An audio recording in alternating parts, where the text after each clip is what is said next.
नमस्कार, आप सभी का आज के सत्संग में स्वागत है। सत्संग एक अवसर है आपस में साथ बैठने का, जहाँ पर हम अध्यात्म से संबंधित कोई विषय हो या जीवन से संबंधित कोई विषय हो, उस पे बात करते हैं। तो इस बार भी कुछ प्रश्न हैं, वहाँ से शुरू करेंगे। इस बीच यदि कोई कहना चाहता है तो अपनी बात अनम्यूट करके रख सकते हैं या लिख के भेज सकते हैं।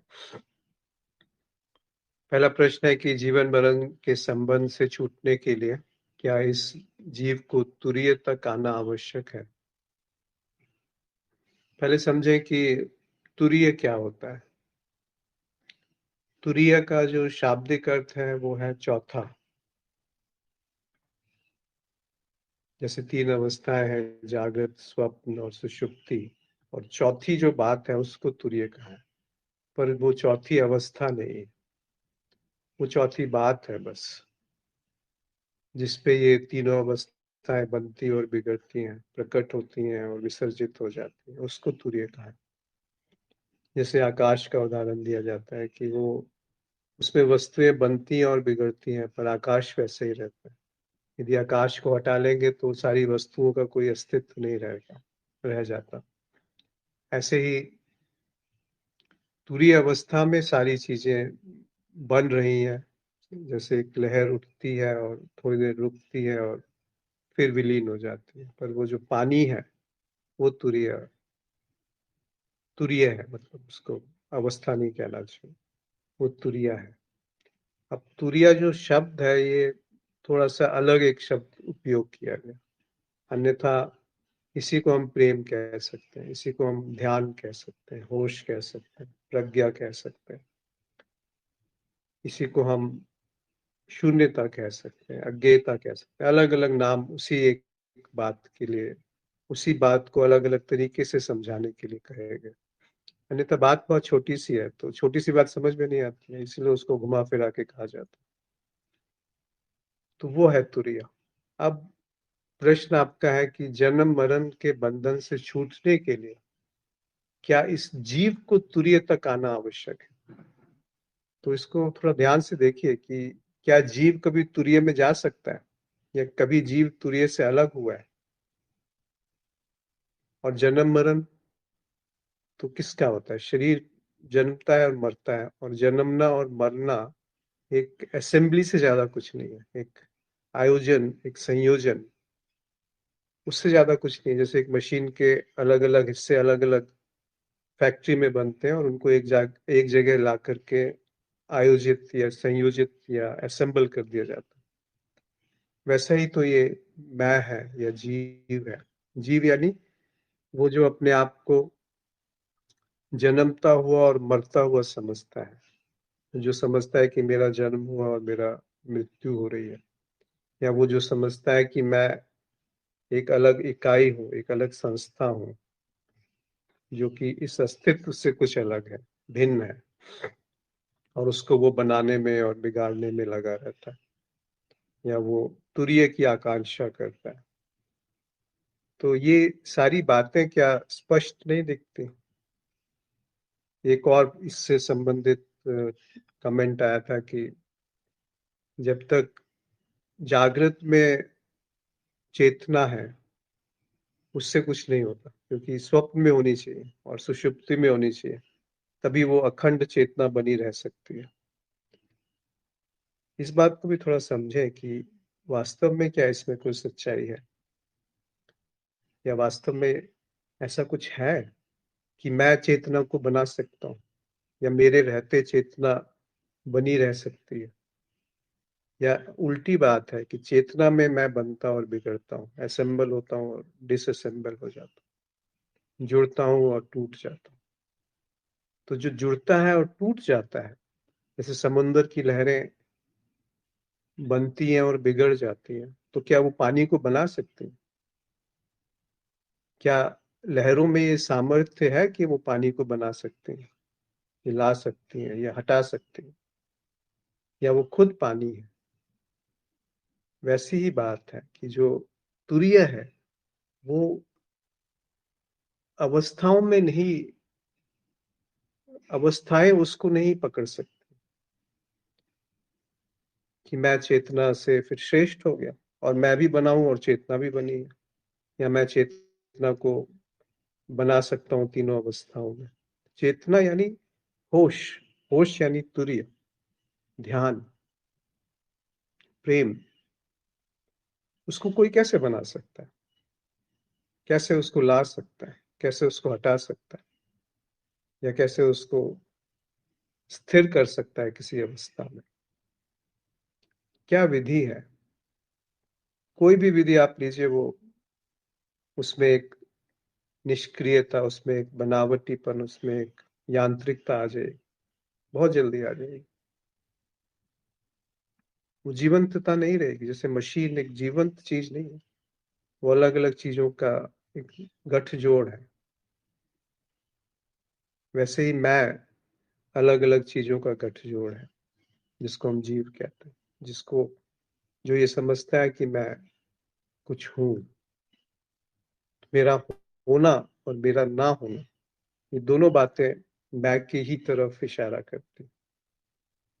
एक है कि मैं हूं, इसीलिए मुझे अनुभव हो रहा है, और एक है कि मैं ना कुछ होने के लिए तैयार हूं। दोनों में मैं सूक्ष्म रूप से बना हुआ है। तो इसको देखिए कि वो क्या है जो जन्म मरण से मुक्त होने चला है। उसकी क्या वैधता है, वैलिडिटी क्या है उसकी, और वो क्या है जो तुरीय है।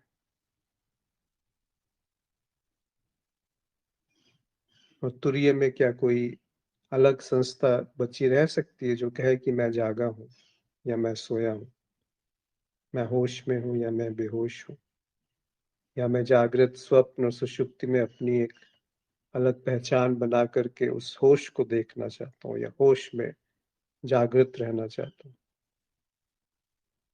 मौलिक बात को पकड़िए, नहीं तो बहुत भटकाव है इस तरफ, और ऐसा भटकाव है जो अंतहीन है, जिसका कोई अंत नहीं है। क्योंकि मन ही मन की कल्पना करता है। आज हम कबीर साहब का एक दोहा इस संदर्भ में लेंगे कि कैसे वो मन इस पूरे बात को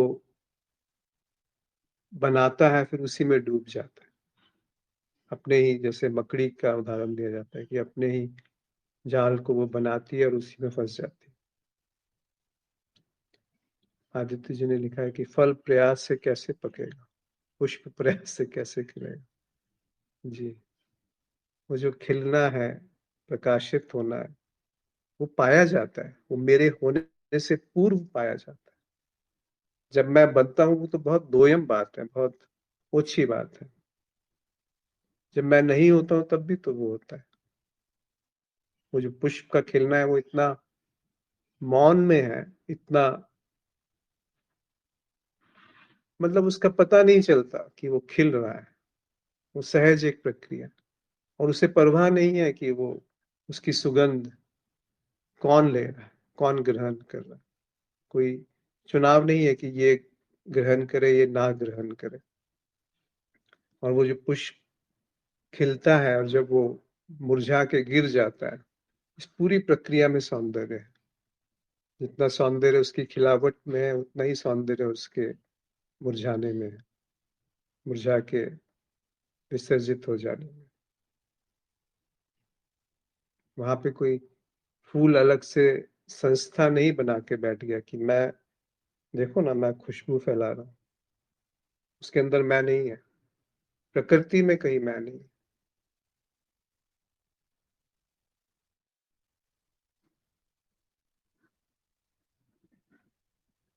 हम कहाँ से आ गए जो कहते हैं कि मैं चेतना में जाकर रहूंगा?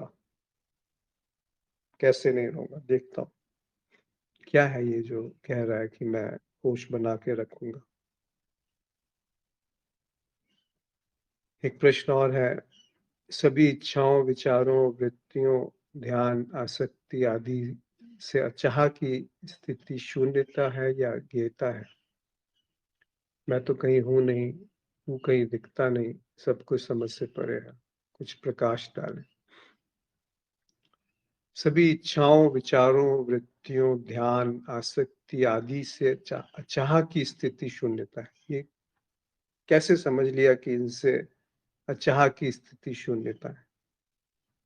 फिर तो वो इन्हीं में से एक इकाई है जो आके बोलती है कि इन सब की जब चाह छूट जाएगी तो जो रह जाएगा वो शून्यता है, या फिर वो अज्ञेयता है। आप ये पूछ रही हैं कि शून्यता और अज्ञेयता इन दोनों में क्या है? वो तो ना तो वो शून्यता है, ना वो अज्ञेयता है, क्योंकि इनसे ही वो उत्पाद हो रहा है जिसको हम शून्य कह रहे हैं या अज्ञेय कह रहे हैं। यही जो विचार की प्रक्रिया है, जो एक इच्छा है कि अचाह मिल जाए। असल अचाह का अर्थ है कि जब चाह तो गई ही गई, अचाह की चाह भी चली गई, कि अचाह होना है, होश में आना है, ये चाह भी विसर्जित हो गई। अभी जैसे बात हुई ना कि वो कैसे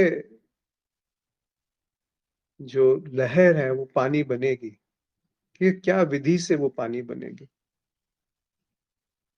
कोई विधि है? कोई प्रयास है? कोई परिश्रम है? पुरुषार्थ है? पात्रता है? मनन है? निधि ध्यासन है? किस विधि से वो लहर पानी बनेगी?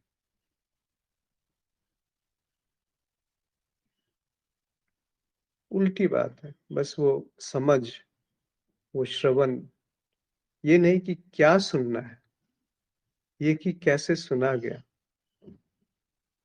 मतलब वो जो ध्वनि थी वो एक इलेक्ट्रिक वेव में कन्वर्ट हुई, तरंग में, एक विद्युत तरंग में।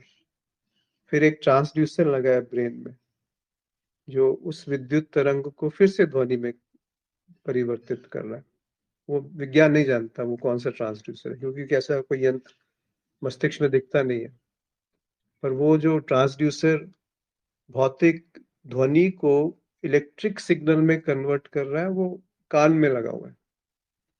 पर इसका जो विपरीत हो रहा है वो मस्तिष्क में कुछ घटना हो रही है जिसको विज्ञान नहीं पहचान पाया आज तक, और ना ही कभी पहचान सकता है। और वो ध्वनि को, दृश्य को, सुगंध को अलग अलग भी कर रहा है और जोड़ भी रहा है।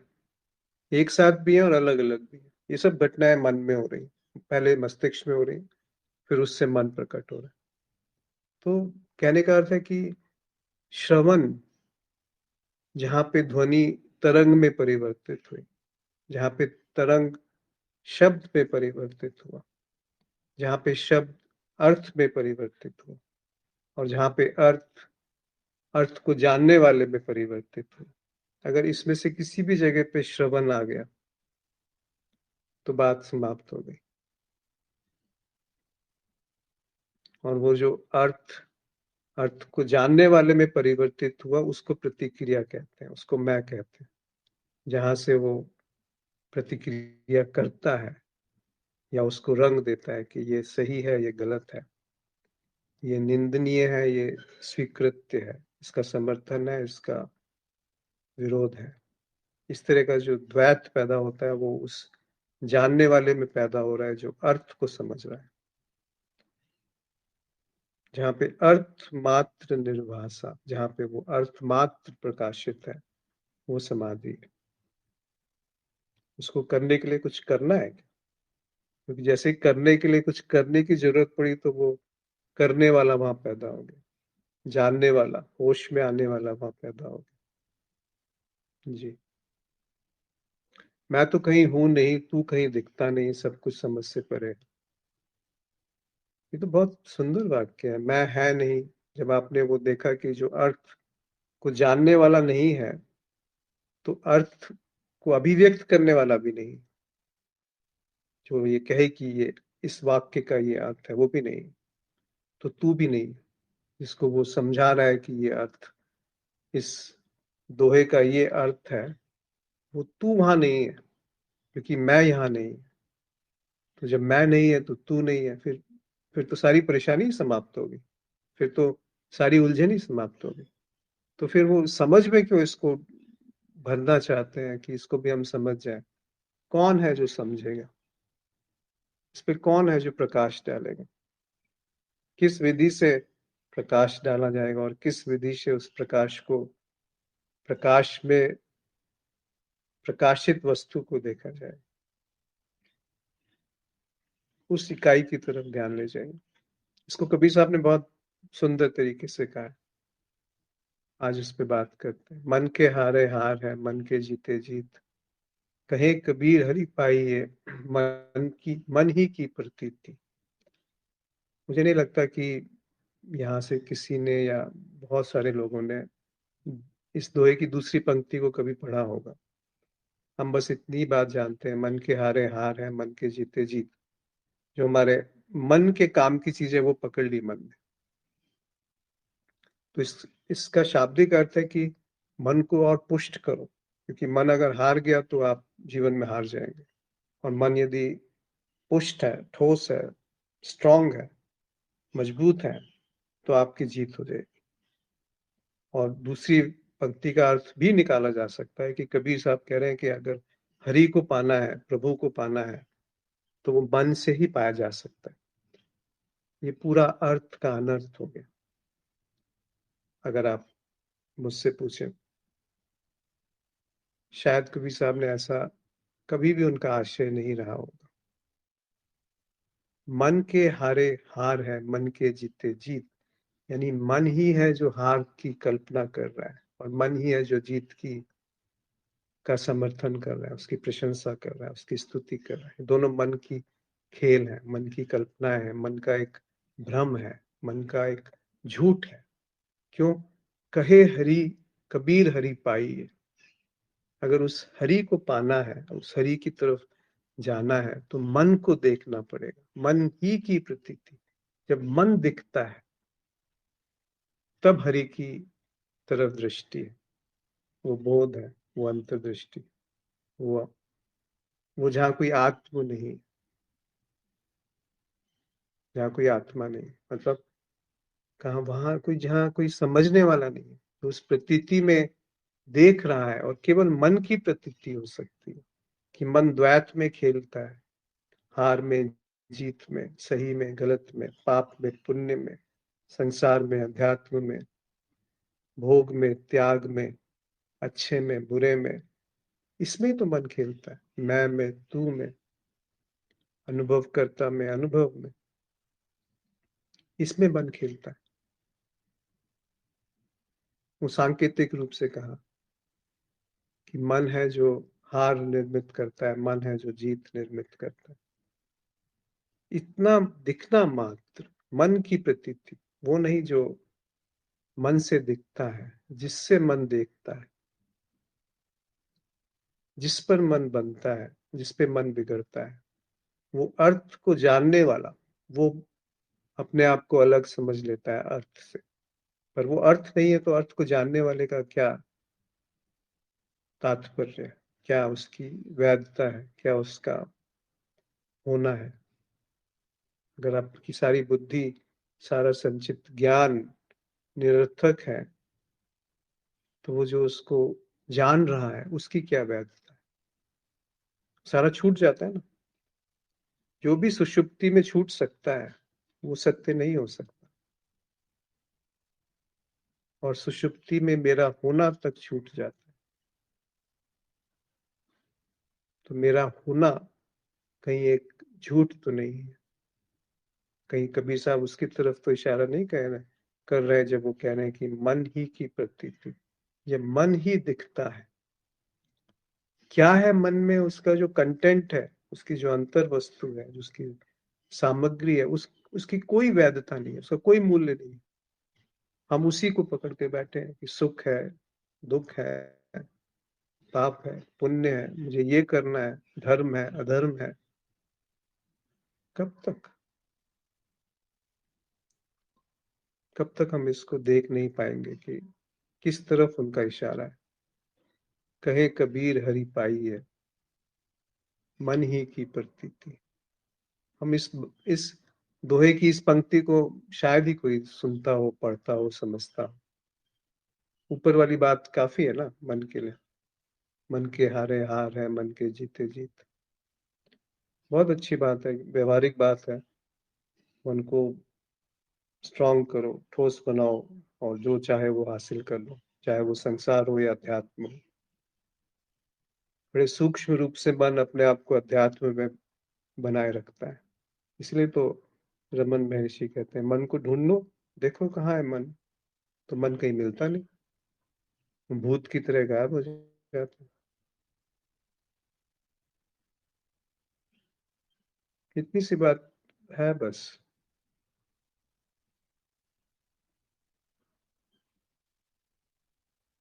वो नहीं जिससे, जो मन से दिखता है, वो जिससे मन देखता है।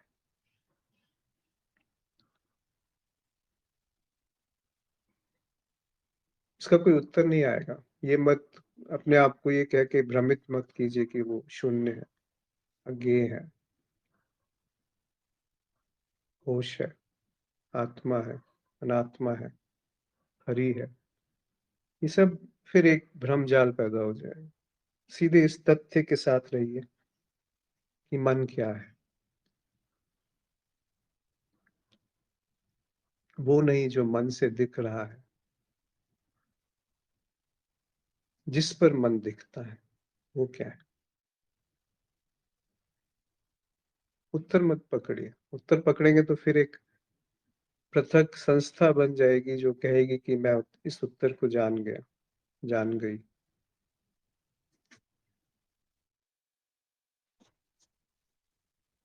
कब तक उत्तर ग्रहण करते रहेंगे। कितने उत्तर ग्रहण कर चुके हैं, उसका कोई अर्थ हुआ, उसका कोई फायदा हुआ।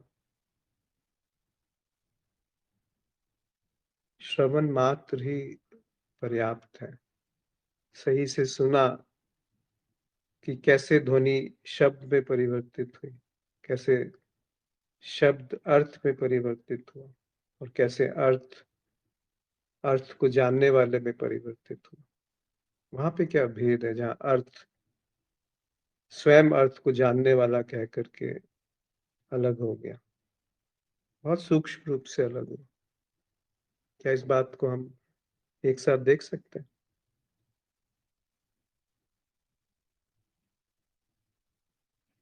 अगर दिख गया तो ये कबीर की बात पकड़ में आएगी कि कहे कबीर हरि पाई, मन ही की प्रतीति।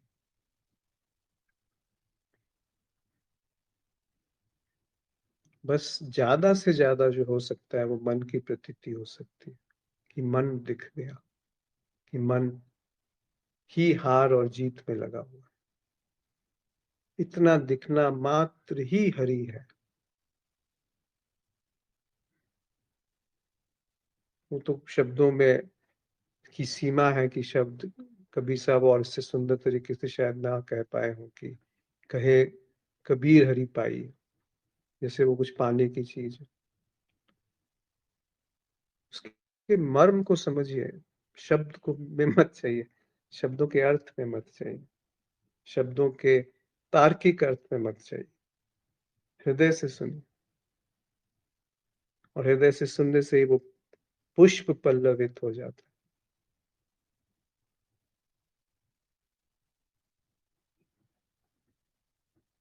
कैसे वो पुष्प पल्लवित हुआ रमन महर्षि, कृष्णमूर्ति, ओशो, कबीर, बुल्ले शाह, रूमी। वो जो नमक है, वो जो स्वाद है, वो है जो मनुष्य चेतना में फैल गया। जहाँ एक संभावना हुई कि हाँ, कबीर जो भय से मुक्त है, उस तरफ एक इशारा हुआ, अज्ञेयता और शून्यता की तरफ। पर हमने अज्ञेयता और शून्यता का एक सिद्धांत बना लिया, कॉन्सेप्ट बना लिया। हमने होश का एक, ध्यान का एक विधि बना ली, उसको व्यवस्थित कर दिया। जैसे कोई मुझे ध्यान दे सकता है या ध्यान करना सिखा सकता है। यानी मैं ध्यान से ऊपर हो गया। यही तो है मन का खेल।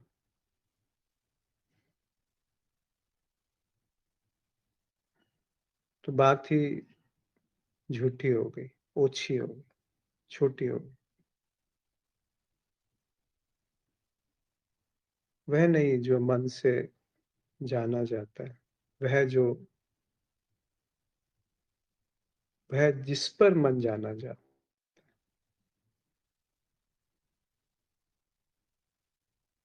अभी साथ साथ देखिए, जितने मित्र साथ में जुड़े हैं, देखिए ना, क्या है जो मन से जाना जाता है वो बात ही गौण है। जो अंतर वस्तु है उसका कोई महत्व नहीं। वो जो ढंग है देखने का, दिखने का, वो है कला। कि कहाँ अर्थ से अर्थ को करने वाला पैदा हो रहा है, कहाँ निंदा और समर्थन पैदा हो रहा है। जैसे आप निंदा शब्द का प्रयोग करेंगे, उस पे नजर ले जाइए जो निंदक है। जैसे ही समर्थन की बात आएगी तो उस पे नजर ले जाइए जहाँ पे समर्थन करने वाला है। तो आप पाएंगे, यदि निंदा और समर्थन नहीं है तो मैं नहीं है, मैं नहीं हूं, मेरा होना झूठ सिद्ध हो गया। पर इसको भी यदि हमने सिद्धांत की तरह ले लिया कि अब से मैं नहीं हूं की का अभ्यास करूंगा, कुछ नहीं होने का अभ्यास करूंगा, या उपस्थित रहने को जगह दूंगा जीवन में, या वर्तमान में स्थित होकर के सब कुछ देखूंगा, फिर एक मूर्खता, एक एक छोटापन जीवन में आ गया। क्योंकि मैं हूं ना जो बड़ा हो गया उस ध्यान से, उस विधि से। और मेरे कंट्रोल में है, मेरे नियंत्रण में है कि ध्यान को कब लाना है और कब उसे भगा देना है। होश को कब लाना है और कब बना के रखना है और कितनी देर बना के रखना है। मैं कर सकता हूँ ये। ये है अध्यात्म का दुरुपयोग। ये है शिक्षाओं को तोड़ मरोड़ के कुछ भी उसका कर लेना। मन के हारे हार है, मतलब मन को हारना नहीं चाहिए। मन के जीते जीते मतलब मन को हमेशा जीतना चाहिए। क्या कबीर ऐसा कहेंगे?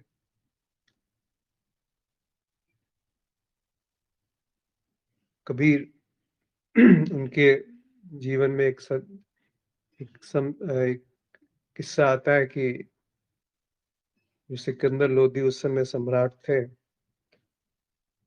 तो उसके कान भरे गए कि ये तो मुस्लिमों को गाली देता है कबीर।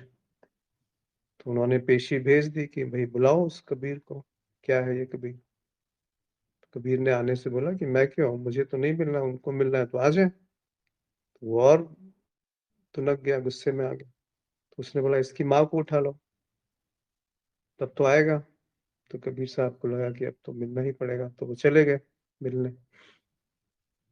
तो दरबार में पहुंचे तो सब सलाम कर रहे हैं सम्राट को, वो खड़े हुए हैं कबीर साहब। तो उनको बोला गया सम्राट है, सलाम करो। तो कबीर साहब कहते हैं कौन है सम्राट, मैं तो एक ही सम्राट को जानता हूं। उस समय यदि सिकंदर चाहता तो गला काट देता, पर कोई भय नहीं था कबीर को, न जन्म का न मरण का, न जीत का न हार का। वो कबीर जीत और हार की बात करेंगे जहां मन का क्षय हो गया। कहे कबीर हरि पाई है, मन ही की प्रतीति। जब मन दिख गया कि ये कैसा झांसा है, कैसा झूठ है, कितना बनावटीपन है, कितना बड़ा भ्रम है, तो जो बच गया, जो रह गया, वो है हरि। पर वो हरि क्या है, इस तरफ मत जाइएगा।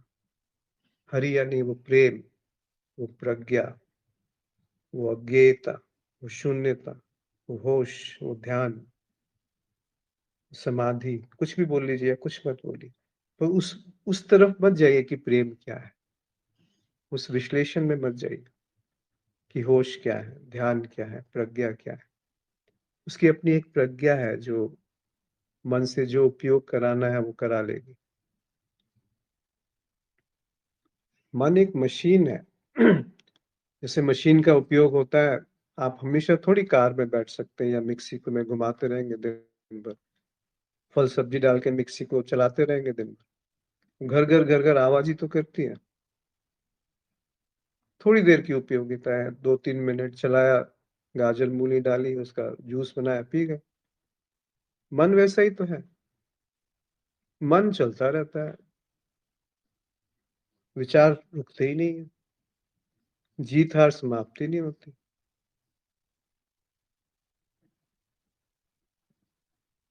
जीत और हार एक दूसरे के पूरक हैं, एक दूसरे से जुड़े हुए हैं। अगर जीत नहीं है तो हार को आप डिफाइन कर सकते हैं, उसको उसकी उसकी परिभाषा दे सकते हैं कि हार क्या है अगर जीत नहीं है तो।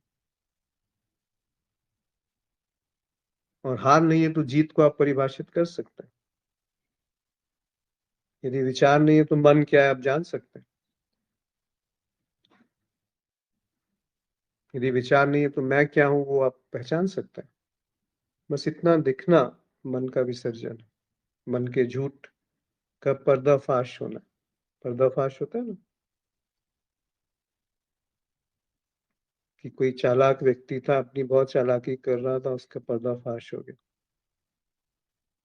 मतलब जो जैसा था वैसा दिख गया। वही मन की बात है। मन से जैसा कोई चालाक नहीं है, वो अपने आप को, संसार तो ठीक है, अध्यात्म में पुष्ट करता रहता है, अध्यात्म के नाम पर पुष्ट करता रहता है कि अब से मैं वर्तमान में होश पूर्वक जो घटेगा उसको देखता रहूंगा। ये मन है जो कहता है ऐसे। अब मैं समर्पण करूंगा, अब से मैं विनम्रता का पालन करूंगा, अहिंसक, अब से मैं अहिंसक हो जाऊंगा, अब से मैं सत्य का पालन करूंगा, सत्य बोलूंगा। सत्य क्या बोलने जैसी चीज है, बोला जा सकता है सत्य। कौन है जो सत्य बोलने चला है? जब तक उस तरफ दृष्टि नहीं गई कि वो भी मन का हिस्सा है, जहां अर्थ से अर्थ को जानने वाला प्रकट हो रहा है। वो भी वही है जो ध्वनि से तरंग पैदा हुई, तरंग से शब्द पैदा हुआ, शब्द से अर्थ पैदा हुआ, और अर्थ से अर्थ को जानने वाला पैदा। इनमें भेद कहाँ है? इनमें तोड़ कहाँ है? इनमें विभाजन कहाँ है? ये एक अखंड घटा और अखंड समाप्त हो गया। इसको कहते हैं श्रवण। वो सुनना जिसमें कोई सुनने वाला नहीं है, वो देखना जिसमें कोई देखने वाला नहीं, वो सोचना जिसमें कोई सोचने वाला नहीं, वो मन जिसमें कोई मन की परिभाषा नहीं है। मन के पार की कोई इच्छा नहीं, मन के पार कहीं छलांग लगाने की कोई चाह नहीं। वो है अचाह। चाह की चाह तो गई, अचाह की चाह भी विसर्जित हो गई। वो है मन का विसर्जन, मन की प्रतीति।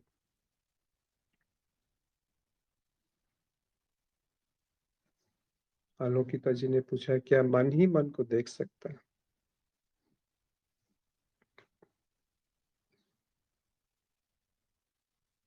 आप बताइए, आप क्या सोचते हैं? क्योंकि मैं कोई उत्तर दूंगा तो फिर वो दो ही संभावना है उसमें, आप उसको ग्रहण कर लेंगे या आप उसको रिजेक्ट कर देंगे। आप क्या सोचती हैं? जी। अश्विन जी, जी नमस्कार। आवाज आ रही? हाँ जी, आ रही है आपकी आवाज। नहीं, कई बार मुझे लगता है कि जैसे कहा जाता है कि जब भी आप विचारों को देखते हैं तो मन के चलती हुई सारी गतियों को देखते हैं, तो वो दृष्टा देखता है। आप उससे भी एक कदम पीछे हो जाइए। कई बार ऐसा लगता है कि मन ही चालाकी कर लेता है। मन ही साइड में होकर के कभी दृष्टा भाव में मुझे लगता है कि मन ही बैठ जाता है, खुद ही खुद के लिए विचार पैदा कर देता है कि नहीं ये सही नहीं, ये गलत है और इसे देख लीजिए। तो क्या ऐसी स्थिति में भी मन मन को देख सकता है या सिर्फ जिस पर्दे पे समझ घट रही वो केवल एक ही है? मन का विसर्जन पूरी तरह समझ में आता है कि मन विसर्जित हो जाता है। एक समय के बाद तो मन को देखने वाला भी मुझे लगता है नहीं बचता। वो चल रहा है और अपने कार्य को कर रहा है मन, विचार आ रहे हैं, जा रहे हैं, उसका कोई अर्थ नहीं रह जाता। लेकिन क्या ऐसा हो सकता है कि कहीं बुद्धि तो भ्रमित नहीं कर रही है कि मन ही मन को देख रहा है और सब चीज़ें क्रिएट कर रहा है, कह भी वही रहा है, सुन भी वही रहा है। क्या ऐसा हो सकता है? तो इसके लिए तो मुझे थोड़ा सहारा आपसे चाहिए, साजिश करिए कि मुझे बताएँ कि क्या ऐसा हो सकता है? शायद ऐसा ही हो रहा है कि मन जो है वो अपने आप को दो भागों में विभाजित करके एक भाग को कह रहा है कि मैं देख रहा हूं। जैसे एक विचार है, एक विचार ने अपने आप को मान लिया कि मैं विचारक हूं। कहीं ऐसा तो नहीं हो रहा? शायद ऐसा ही हो रहा है जो आपने कहा कि मन ही खुद को विभाजित कर लिया। पहले तो उसने जगत को विभाजित किया कि जगत अलग है, मैं अलग हूं। यानी ध्वनि अलग है, तरंग अलग है, शब्द अलग है, अर्थ अलग है, और अर्थ से अर्थ को जानने वाला अलग है। पहले ये सबसे बारीक जो विभाजन है वहां पहुंची, अर्थ और अर्थ को जानने वाला, मन और मन को जानने वाला, ये विभाजन है। पर क्या वास्तव में ये विभाजन है? क्या फूल के खिलने में और फूल के मुरझाने में कोई विभाजन है? कोई समय है? कोई स्थान है? कहाँ पर आप कहेंगे कि फूल खिल रहा है और कहाँ पे कहेंगे कि फूल मुरझा रहा है? ऐसा कोई एग्जैक्ट पॉइंट है? ऐसा तो नहीं जब बीज अंकुरित हुआ वहीं से उसका मुरझाना शुरू हो गया। वैसे ही मन और मन को देख जो रहा है, इनमें कहाँ विभाजन रेखा है? बताइए। लेकिन अगर एक असीम अनंत शांति और ठहराव है, क्योंकि अगर मन ही मन के साथ खेल खेलेगा तो फिर तो एक चंचलता बनी रहनी चाहिए जीवन में भी वो और बनी रहती है। संगीत में। जिस शांति को हम शांति कहते हैं वो मन की ही अशांति है। हम उसे शांति का नाम दे देते हैं क्योंकि हम समझ रहे हैं कि मैं शांत हो गया। मन कह रहा है, समझ रहा है, जान रहा है कि ये शांति है, पर वो अशांति की सापेक्ष शांति है। वो रिलेटिव शांति है, एब्सोल्यूट शांति नहीं है। एब्सोल्यूट शांति को मन नहीं जान सकता।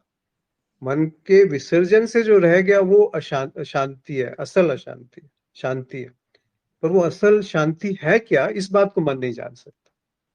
जैसे लहर एक सापेक्षिक रूप से लहर एक लहर को जान सकती है, लहर अपनी बनावट को जान सकती है, लहर अपने विसर्जन को जान सकती है, लेकिन लहर पानी को नहीं जान सकती जिससे वो बनी है। इसीलिए मन एक वस्तु को जान सकता है, अंतर वस्तु को जान सकता है, सूक्ष्म वस्तु को जान सकता है, सूक्ष्म से सूक्ष्म वस्तु को जान सकता है, पर खुद को नहीं जान सकता। खुद को जानने के लिए उसको बिल्कुल तथ्य की तरह एक एक वैज्ञानिक की तरह उसका वो करना पड़ेगा। क्या कहते हैं, अब फिर वहां वैज्ञानिक भी नहीं रहता, वहां बुद्धि भी नहीं रहती, वहां हृदय आ जाता है बीच में। अब कैसे आप कहेंगे, क्योंकि जैसे ही कुछ उत्तर दिया जाएगा उसका एक तर्क बन जाएगा, उसको एक विधिवत रूप से व्यवस्थित कर दिया गया। वो तो बात ही नहीं हो रही ना। फिर तो वो जो व्यवस्थित करने वाला है वो श्रेष्ठ हो गया, और जो व्यवस्थित किया जा रहा है वो व्यवस्थित करने वाले से अलग हो गया। तो ये मन के ही दो हिस्से हैं, जो कहता है मैं विनम्र हूं, मैं शांत हूं, मैं आनंद में हूं, मैं सुख में हूं। क्या इसका अर्थ है? मन जान सकता है आनंद क्या है? मन के होते आनंद को जाना जा सकता है क्या? या मन के होते केवल सुख को जाना जा सकता है? मन सुख और दुख में भेद कर सकता है, मन हार और जीत में भेद कर सकता है, पाप और पुण्य में भेद कर सकता है, पर जिसका कोई विपरीत ही नहीं है उसमें कैसे भेद करेगा? आनंद का कोई विपरीत नहीं है, अद्वैत का विपरीत नहीं है द्वैत, या द्वैत का विपरीत अद्वैत नहीं है, लहर का विपरीत पानी नहीं है। ये बात कुछ जम रही है? जी, इस पर मुझे अभी फिर तो मनन करना पड़ेगा। मुझे कौन लगता है है जो कि मनन करेगा? हाँ, बिल्कुल आलोकीता मैं जी वही बिल्कुल पकड़ जी, के रखिए इस बात को कि कौन हाँ है जी, मनन करेगा, और मनन से क्या निकलेगा, जी, जी, और मनन बिल्कुल। करके जो निकलेगा उसका क्या औचित्य है? अरे इसीलिए तो कहा सुनो और छोड़ दो, छूट गया छोड़ भी मत दो, सुना गया, अर्थ प्रकट हुआ, अर्थ को जानने वाला प्रकट हुआ और दोनों विसर्जित हो गए, तब क्या बचा? होना मात्र है। होना मात्र भी नहीं कह सकते उसको, होना मात्र भी एक मन की कल्पना हो सकती है। वो क्या है जो मेरी उपस्थिति और अनुपस्थिति इन दोनों से न्यारा है, मेरे होने और मेरे नहीं होने से न्यारा है। होना मात्र तो फिर भी एक पॉजिटिव स्टेटमेंट है, मेरे नहीं होने से न्यारा है। आप क्या करेंगे अपने होने के लिए या नहीं होने के लिए?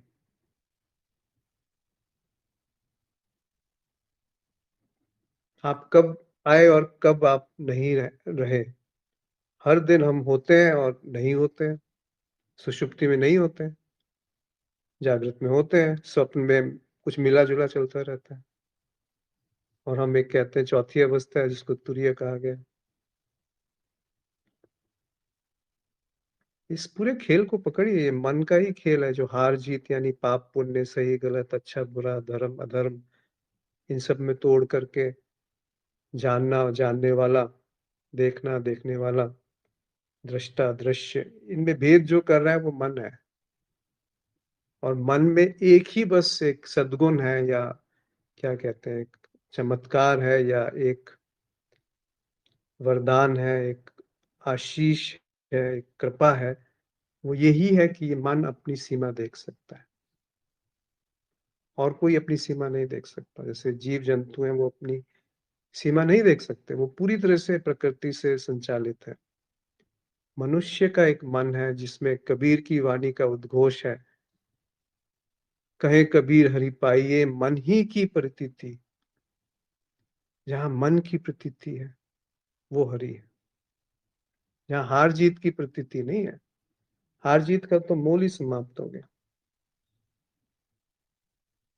देखना और देखने वाले का जहां मोल ही समाप्त हो गया वो है मन की प्रतीति, मन का दिखना। ये मत पूछिए कि वहां कौन है जो मन को देख रहा है। काव्यात्मक रूप से कहने के लिए कबीर साहब ने कहा है कि वो हरि है, पर इसको आप फिर तर्क में लाएंगी तो फिर बात कहीं की कहीं पहुंच जाएगी। इसीलिए हृदय, हरि शब्द का प्रयोग किया उन्होंने, होश का प्रयोग नहीं किया, क्योंकि वहां हृदय को वो संकेत, हृदय की तरफ संकेत कर। इसका अर्थ ये भी नहीं है कि श्रद्धा से इसे मान लेना है, क्योंकि किसी ने कहा है इसीलिए सत्य होगा, क्योंकि कबीर साहब ने कहा इसलिए सत्य होगा। नहीं नहीं, इसको इसको देखो कि ऐसा है क्या मेरे जीवन में। मेरा जीवन तो कुछ होता नहीं है, पर कहने के लिए कि ये जो जीवन है इसमें क्या ऐसा घट रहा है कि कोई देखने वाला उससे अलग है जो दिख रहा है, या ये मन के दो टुकड़े हैं जो अपने आप को दृष्टा और दृश्य में बांट करके खेल खेल रहे हैं। आपको क्या दिखता है?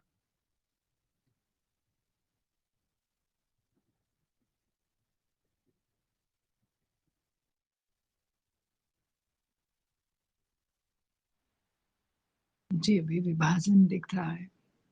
जी। मन अभी विभाजन दिखता है। विभाजन बस उतना दिखना ही कृपा है, अब उसके आगे मत पूछो कि वो जी, विभाजन समाप्त हो जाएगा तो क्या होगा। उसका जी, मेरे पास कोई उत्तर नहीं है। जी, जी। धन्यवाद। क्योंकि वो उत्तर आएगा ना तो विभाजन में उत्तर आएगा। आलोकिता जी, इसको बिल्कुल पकड़ के देख लो एक बार कि अगर कोई भी उत्तर आएगा वो विभाजित होकर के उत्तर आएगा। हम पूछ रहे हैं कि वो उत्तर क्या है जो अविभाजित है, मतलब पूछने के लिए नहीं पूछ रहे, हम तथ्य को उसकी तरह देख रहे हैं जो जैसा है। क्या ऐसा है कि अगर अर्थ नहीं है तो अर्थ को जानने वाला नहीं है? अर्थ के जानने वाले का क्या औचित्य है बिना अर्थ के? वो शब्द ही खत्म हो गया। अनुभव करता, यानी जब तक अनुभव नहीं है तो अनुभव करता का क्या तात्पर्य है? हम समझते हैं कि अनुभव करता कुछ विलक्षण है, कुछ खास है। क्या अर्थ रहा अगर अनुभव नहीं है तो? उसकी कोई परिभाषा बची? मन हटा दो तो अनुभव और अनुभवकर्ता का विभाजन कहीं है क्या? तो कहीं ऐसा तो नहीं कि मन ही जो अपने आप को बचाए रखने के लिए अनुभवकर्ता को निर्मित कर रहा है? बात थोड़ा विचित्र लगेगी सुनने में, पर कहीं ऐसा है तो नहीं? लेकिन इसके आगे मेरी बुद्धि कार्य नहीं कर रही है अश्विन जी, बिल्कुल बहुत भी। अच्छी बात है। आप लोगों को समझती छोड़ है कि नहीं बुद्धि सकते। सब कुछ जान जाएगी। अरे, बुद्धि क्या जानेगी? वही जो सीमित है। असीमित को बुद्धि जान सकती है क्या? ये तो आप, अब तर्क आ जाता है फिर बीच में। इसीलिए वो हृदय की बात कहते हैं। आप तर्क से उसको नहीं पकड़ सकते, इसीलिए उसको रहस्य दर्शिता कहते हैं कि वो रहस्य है। इसका अर्थ ये नहीं कि जो भी रहस्य है वो वही है। थोड़ा बारीक है, बारीक भी नहीं है, कुछ खास है नहीं, बस एक एक बार वो अंतर्दृष्टि आ गई। कैसे आती है वो मुझसे मत पूछिए, वो आ गई तो आप मतलब फिर वो जुदा नहीं होती, फिर वो विदा नहीं होती। कुछ भी कर लो विदा नहीं होती, जितना हाथ पैर मार लो विदा नहीं होती। दिखता है कि ऐसा है, फिर उसको अभिव्यक्ति अलग अलग तरीके से होती है। जैसे कृष्णा मूर्ति अलग तरीके से अभिव्यक्त कर रहे हैं, रमन अलग तरीके से कर रहे हैं, कबीर अलग तरीके से कर रहे हैं, बुल्ले शाह अलग तरीके से कर रहे हैं, पर बात वो एक ही कह रहे हैं। नानक अलग तरीके से गा रहे हैं उसको, कबीर बिल्कुल गा के बोल रहे हैं तो वो काव्यात्मक हो गया, और कृष्णा मूर्ति उसको बड़े बैठ करके एक बड़े सधे हुए तरीके से बोल रहे हैं तो वो अलग अभिव्यक्ति है। ऐसा लगेगा कि दोनों में कोई तालमेल ही नहीं है। पर आप थोड़ा सा गहरे में जाएंगे तो पाएंगे कि दोनों एक ही चीज है। एक नृत्य है, एक रचना है। दोनों जगह नर्तक नहीं है या रचनाकार नहीं, न कृष्णा मूर्ति में, न रमन में, न कबीर में।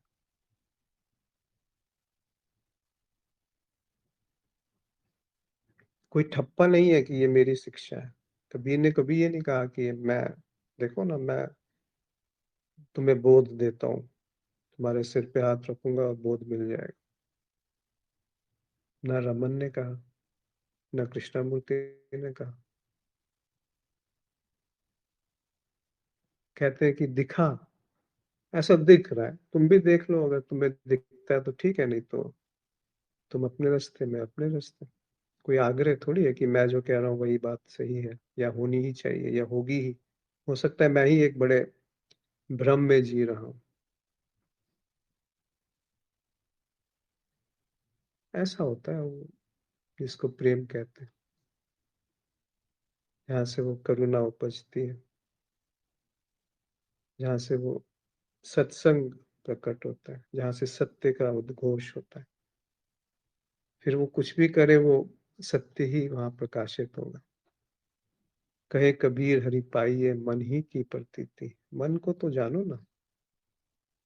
वही रमन कहते हैं, मन को तो देखो, कहाँ है मन, क्या है मन, कब आता है कब जाता है, किस पर प्रकट होता है। वही उपनिषद कहते हैं, वो नहीं जो मन से जाना जाता है, जिससे मन जान जिससे मन जाना जाता है उसको तू भ्रम जान। इतनी सी तो बात है। क्या और बात स्पष्ट हुई या और जटिल हो गई? नहीं, स्पष्ट है, मैं समझ पा रही हूँ कि मुझे कहाँ पे प्रॉब्लम थी, वो वहाँ स्पष्ट हो गया वो चीज़।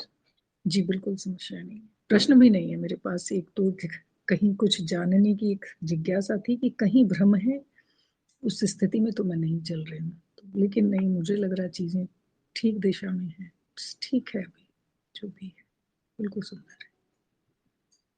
जी। जी, आभार। और कोई मित्र कुछ कहना चाहते हैं? जी अश्विन जी, मैं कहना चाह रहा था कि मन अर्थात आभास जो प्रकाश से निर्मित होता है, चित्र की तरह, जो परछाई की तरह, तो आभास, जो मूल प्रश्न था वो ये था कि आभास क्या आभास को जान सकता है? तो ऐसा लगता है कि आभास आभास को नहीं जान सकता। वर्चुअल वर्चुअल को कैसे जानेगा? तो प्रकाश आभास को जान सकता है, परछाई को, भ्रम को। तो आभास को जानना तभी संभव है जब प्रकाश हो, और जब प्रकाश होगा तब आभास नदारद पाया जाएगा। तो बस इसी और थोड़ा ध्यान में ले जाना चाह रहा था जी। जी, आभार आदित्य जी। एक है और एक नहीं है, तो जो नहीं है वो है को कैसे जान लेगा?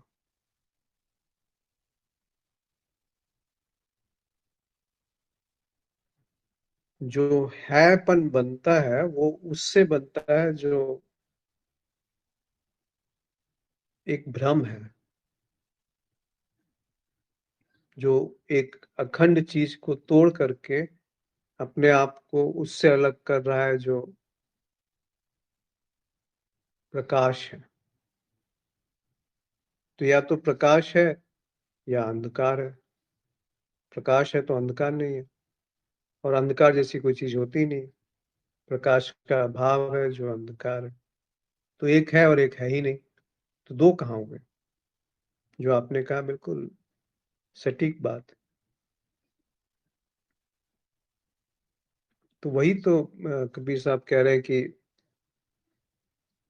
कहे कबीर हरि पाइये मन ही की प्रतीति। वो जो मन है, क्या वो है जो अपने आप को श्रेष्ठ बना करके बैठा हुआ? एक होता है प्रिय और एक होता है श्रेय। प्रिय का अर्थ होता है जो मन से प्रिय है या अप्रिय है। ये दोनों जो सही गलत, हार जीत, अच्छा बुरा, ये मन में है। अच्छाई और बुराई, ये दोनों प्रिय का संदर्भ है, समर्थन और निंदा। और श्रेय, श्रेय जो मन बुद्धि से परे, जहाँ अच्छाई और बुराई, ना अच्छाई की अच्छाई है ना बुराई की बुराई, वो श्रेय है। ना निंदा है ना समर्थन है। जो है सो है, प्रकृति में जो है सो है। कहाँ है प्रकृति में? क्या फूल का खिलना ज्यादा सौंदर्यवान है फूल के मुरझाने से?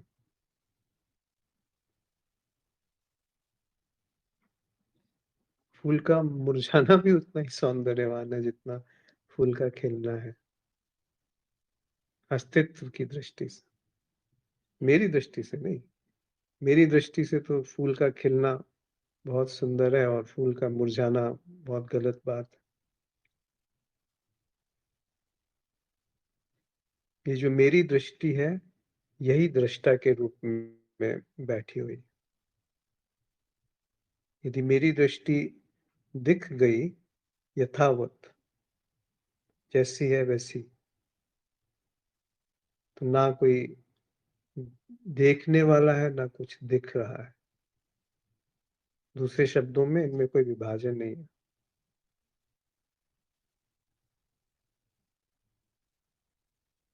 तो वो देखना क्या है, वो दिखना क्या है जिसमें कोई देखने वाला नहीं? वो क्या है जो मेरी उपस्थिति और मेरी अनुपस्थिति इन दोनों से विलग है? जी। और कोई मित्र कुछ कहना चाहते?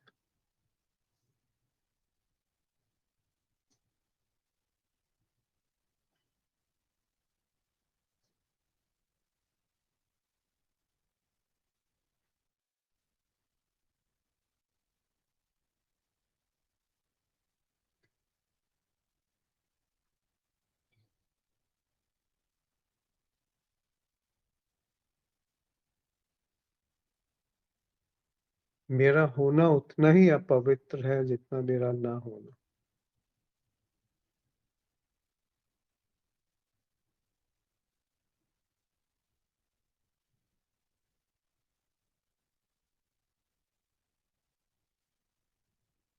क्योंकि दोनों में सूक्ष्म रूप से मन बरकरार रहता है।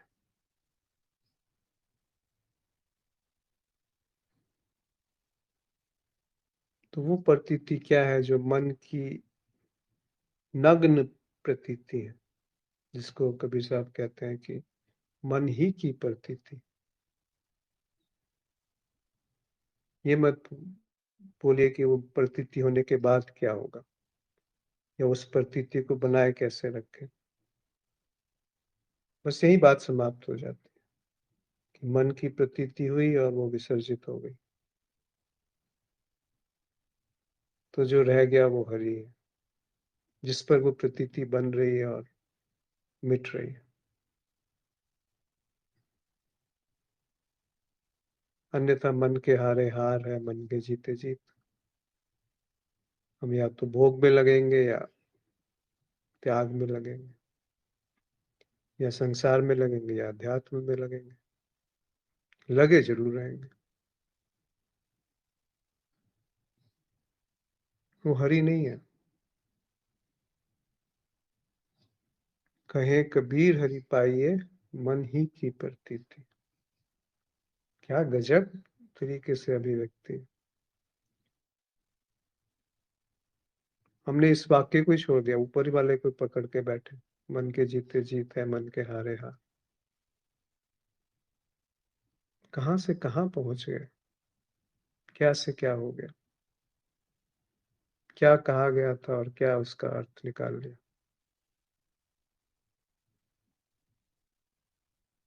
बड़ा चालाक है मन।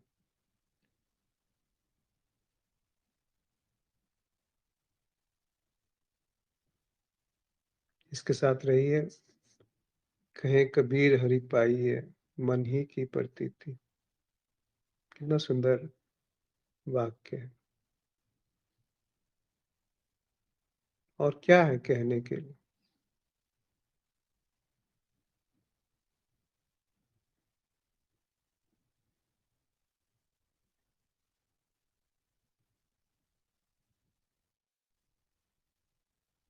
और कुछ कहा जा सकता है, और कुछ कहने का अर्थ है।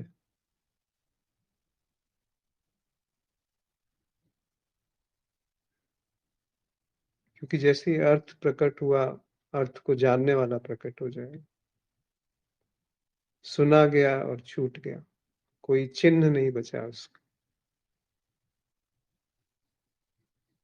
उसका प्रतीक है शिवलिंग, जहाँ कोई चिन्ह नहीं बचा, कोई आकार नहीं है। शिवलिंग मतलब कोई रूप नहीं है, कोई आकार नहीं है, वह एक प्रतीक है, एक चिन्ह है उसका, जो चिन्ह से मुक्त है।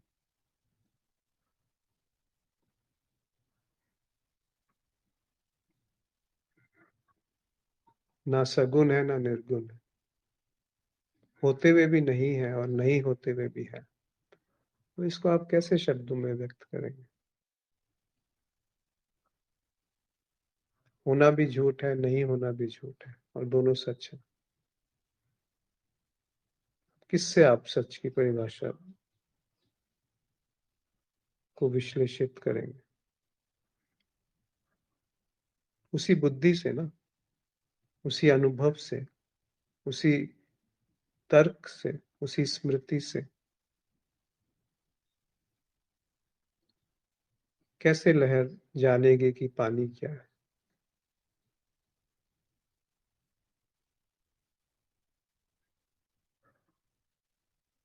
लहर ने लहर का आकार देखा और खो गई।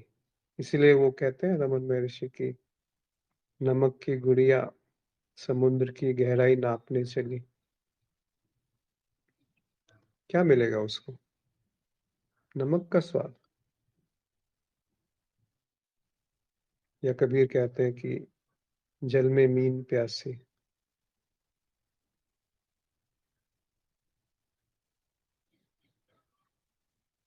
कैसे ढूंढोगे? मीन मछली पानी को कैसे ढूंढेगी कि सागर क्या है? सागर में रह रही है तो सागर को कैसे ढूंढेगी? जिस पर मन बनता है वो मन उसको कैसे ढूंढेगा जिस पर वो बन रहा है?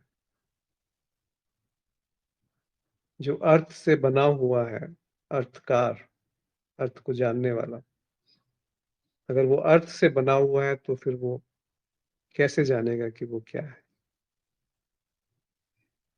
इसीलिए कृष्णामूर्ति ने कहा, ऑब्जर्वर इज द ऑब्जर्व्ड।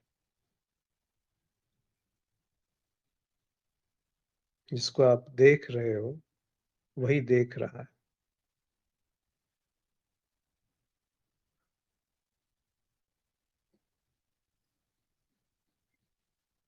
उसी को कबीर कहते हैं कि कहे कबीर हरि पाइये मन ही की प्रतीति। अलग अलग ढंग है, मौज है। उसी को बुल्ले शाह कहते हैं, बुल्ला की जाना मैं कौन। कैसे जानेगा बुल्ला कि वो कौन है? रमन महर्षि भी वही कहते हैं, ये नहीं कहते कि हु एम आई को पूछते रहो। कितनी बार पूछोगे? इसलिए बुल्ले शाह बोलते हैं, बुल्ला की जाना मैं कौन। रमन महर्षि ने और भी कुछ कहा है कि अहम अहम कुतो भवति चिन्मता अयि पतत अहम निज विचारणम अहम नाश भाज अहम अहम तयो श्रुत हृदय स्वयं परम पूर्ण सत्य। जो सत्य है वो हृदय में प्रकट होता है, जहाँ अहम जो है वो शून्य हो गया, अहम जो है वो नष्ट हो गया। अहम को देखना ही अहम का नष्ट होना है, ये दो अलग अलग बातें नहीं है। अहम का दिखना ही अहम का नष्ट होना है, अन्यथा अहम जो है एक और सूक्ष्म रूप में प्रकट हो जाएगा कि मैं साक्षी हूं,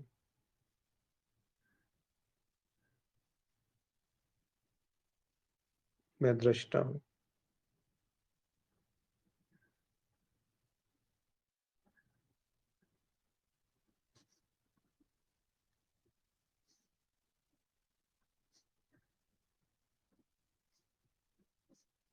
जब अद्वैत कह दिया तो बात समाप्त। फिर साक्षी और साक्ष्य क्या, दृष्टा और दृश्य क्या?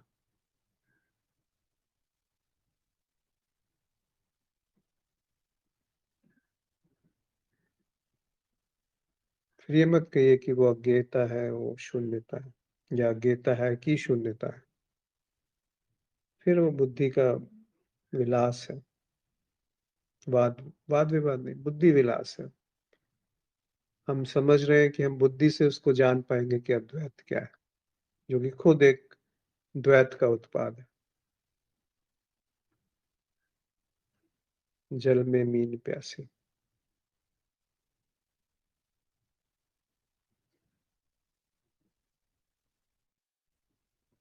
और किसी मित्र को कुछ कहना है, अन्यथा आज यहाँ समाप्त करेंगे।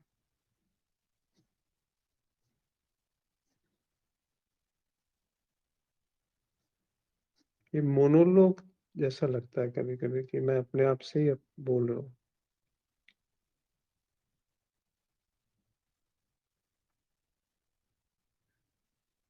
क्योंकि परेशानी ये है कि वो जो अभिव्यक्त नहीं किया जा सकता उसको अभिव्यक्त करने का प्रयास हो।